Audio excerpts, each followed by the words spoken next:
த Lord, ஹல்லேலூயா. Zion வேதாகம ஆய்விற்கு அன்போடு கூட இயேசு கிறிஸ்துவின் நாமத்தில் உங்களை வரவேற்கிறேன். இன்று தினத்திலும் தானியேல் தீர்க்கதரிசன புஸ்தகம் அதிகாரங்கள் 4 முதல் 6 அதிகாரங்களில் வசனங்களை தியானிக்க சர்வவல்லமை தேவன் நமக்கு கிருபை பாராட்டுவாராக. 4வது அதிகாரத்திலே நேபுகாத்நேச்சார் ராஜா கண்ட உயர்ந்த விருட்சம் பற்றிய ஒரு சொப்பனத்தையும் தானியேல் அந்த சொப்பனத்துக்கு விளக்கம் சொல்லுகிறதையும் அந்த சொப்பனம் நிறைவேறுகிறதையும் நாம் இந்த அதிகாரத்திலே பார்க்கிறோம். கர்த்தருடைய பரிசுத்தத்துக்கு மகிமை உண்டாவதாக. நேபுகாத்நேச்சார் ராஜா கண்டதான ஒரு சொப்பனம், தேசத்தின் மத்தியிலே மிகவும் உயரமான ஒரு விருட்சத்தை கண்டேன்.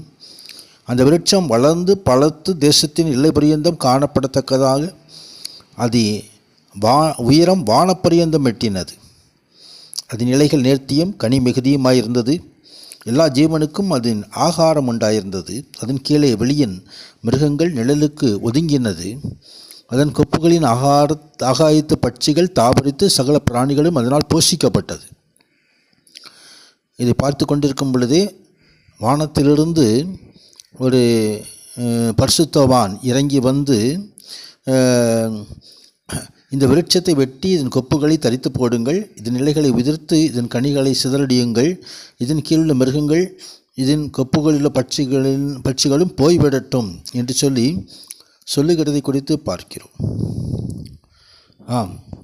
அங்கே தானியேலிடம் இந்த காரியங்கள் வந்த பொழுது தானியேல் ஒரு நாளிகை மட்டும் திகைத்து கலங்கி ராஜாவை நோக்கி சொன்னதான ஒரு காரியம், அந்த சொப்பனம் உம்முடைய பகைவரிடத்திலும் அதன் அர்த்தம் உம்முடைய சத்துருக்களிடத்திலும் பலிக்க கடவுதே. நீர் கண்ட விருட்சம் வளர்ந்து பலத்து தேசத்தின் எல்லா பரியந்தும் காணப்படத்தக்கதாக உயரம் வானபரியந்தம் எட்டினது.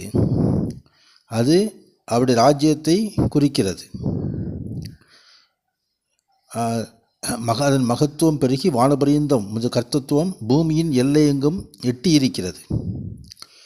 இந்த விருட்சத்தை வெட்டி அழித்து போடும்படி அதே விதமாக இந்த ராஜ்யத்துக்கும் 7 காலங்கள் அதன்மேல் கடந்து போக மட்டும் மிருகங்களோடே அவனுடைய பங்கு இருக்க வேண்டும் என்று சொல்லி வானத்திலிருந்து இறங்கி பரிசுத்தவானாய அந்த மனிதன் சொன்னதை அந்த ராஜா கனவிலே கேட்டார்.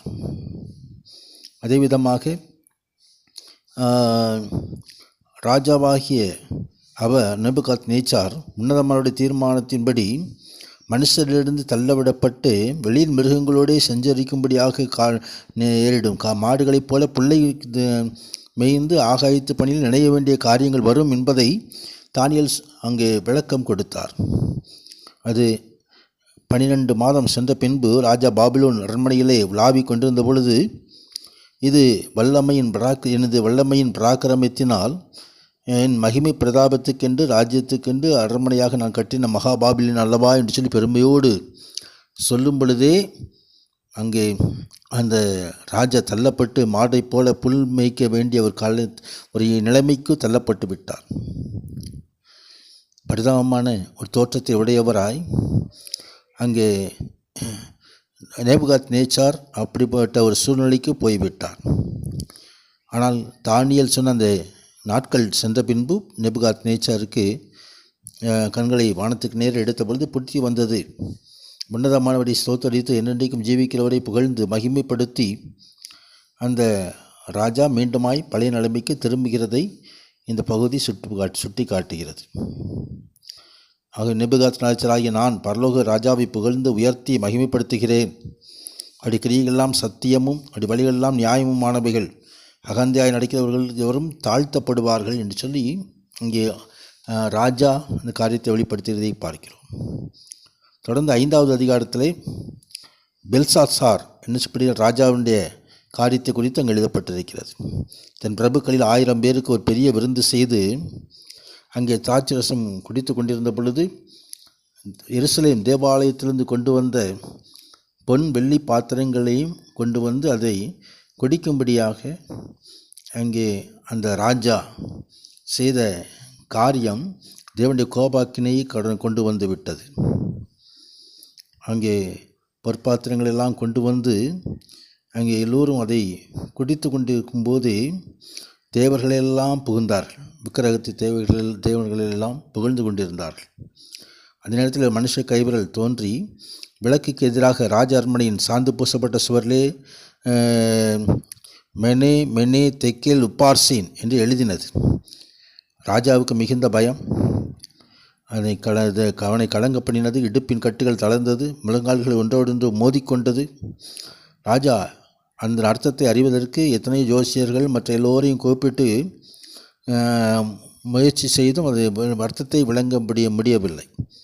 கடைசியிலே தானியேலை அழைத்து இதற்கு அர்த்தம் சொல்ல போகும்போது இந்த அர்த்தத்தை தானியேல் சொல்லி அந்த ராஜாவுக்கு தெரியப்படும். நீ திராசிலே எடுக்கப்பட்டு குறையாக காணப்பட்டாய். தேவன் ராஜ்யத்துக்கு மட்டிட்டு அதற்கு முடிவுண்டாக்கினார்.